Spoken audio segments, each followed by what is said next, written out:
광주와 전남 지역 코로나19 사망자 수가 20명을 넘어섰습니다. 전남 일부 지자체가 재난지원금을 지급합니다. 호남 고속철도 무안국제공항 정차역 설치 공사가 시작됩니다. 올해 광주와 전남 지역 초등학교 취약 아동이 감소한 것으로 나타났습니다. 시청자 여러분 안녕하십니까? TBS 광주 전남권 뉴스입니다. 코로나19 발생 1년 만에 광주와 전남 지역 사망자 수가 20명을 넘어섰습니다. 방역당국에 따르면 최근 광주 효정요양병원 입소자 등 코로나19 확진자 3명이 병원에서 치료를 받아오다 숨졌습니다. 이로써 광주와 전남 지역 코로나19 누적 사망자는 광주 14명, 전남 6명 등 20명으로 늘게 됐습니다.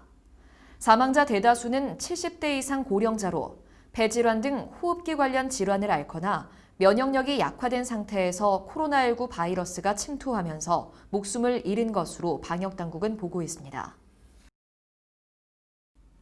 전남 일부 지자체가 재난지원금을 지급하기로 결정한 가운데 여수시가 전 시민에게 1인당 25만 원을 지급합니다. 지급 대상은 여수시에 주소를 둔 시민과 외국인 등록을 한 다문화 가족으로 소요 예산은 720억 원 규모입니다.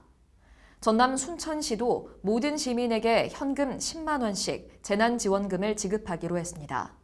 총 소요 금액은 285억 원으로 지난해 각종 행사와 축제 예산 등을 절감해 재원을 마련했습니다. 이 밖에 전남 해남군과 영암군도 1인당 10만 원의 재난생활비 지원을 설 이전까지 완료키로 했으며 해남군의 경우 전액 해남사랑 상품권으로 지급됩니다. 호남 고속철도 2단계 노선 신설을 위해 무안국제공항 고속철도 정차역 설치 공사가 시작됩니다.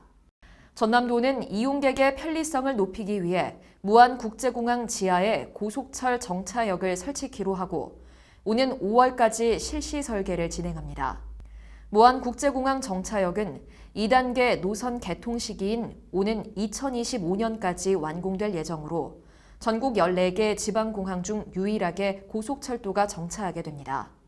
이와 함께 전라남도는 2023년 목포에서 부산 간 남해안 고속철도 개통 시기에 맞춰 이 노선이 무안국제공항까지 이어질 수 있도록 연결선을 추진하고 있습니다.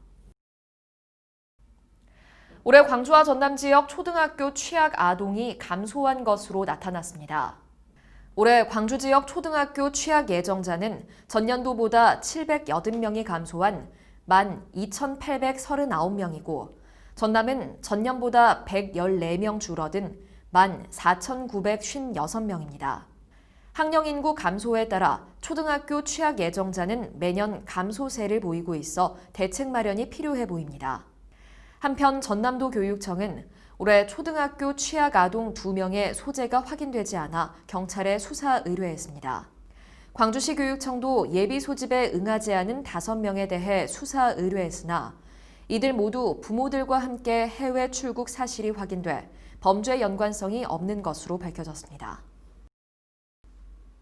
한국형 정원의 저변 확대를 체계적으로 지원하게 될 한국정원문화원이 전남 담양에 건립될 전망입니다. 산림청은 담양리조트에서 전남도와 담양군 한국수목원 관리원과 한국정원문화원 건립 운영 공동 추진에 관한 업무 협약을 체결했습니다. 협약기관들은 한국정원문화원 건립과 운영 사업비 확보, 건립 부지 매각과 인허가 등 행정 절차 추진, 운영 인력 지원 등 단계별 역할을 수행하게 됩니다. 광주시가 32억 5천만 원의 사업비를 투입해 노후 공동주택에 대한 시설 개선 작업에 나섭니다.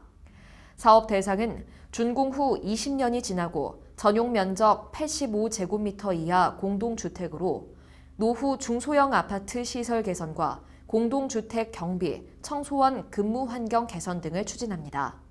이 사업은 5개 자치구에서 다음 달 초까지 사업별 수요 조사 후 시설 개선이 필요한 단지 신청과 심의를 거쳐 사업 대상을 선정하는 방식으로 진행됩니다. 전남도는 국민기초생활보장 생계급여 수급자 가구의 부양 의무자 기준을 폐지하는 등 생계급여 지원을 강화합니다. 이번 조치로 노인이나 한부모가 있는 가구의 경우 자녀나 부모 등 부양 의무자 기준을 적용받지 않고 소득과 재산이 지원 기준에 적합하면 생계급여를 받을 수 있게 됩니다. 전남도는 이번 기준 폐지로 도내 7천여 가구가 추가로 기초생활 생계급여 혜택을 받을 수 있을 것으로 보고 있습니다. 시청해주신 여러분 고맙습니다.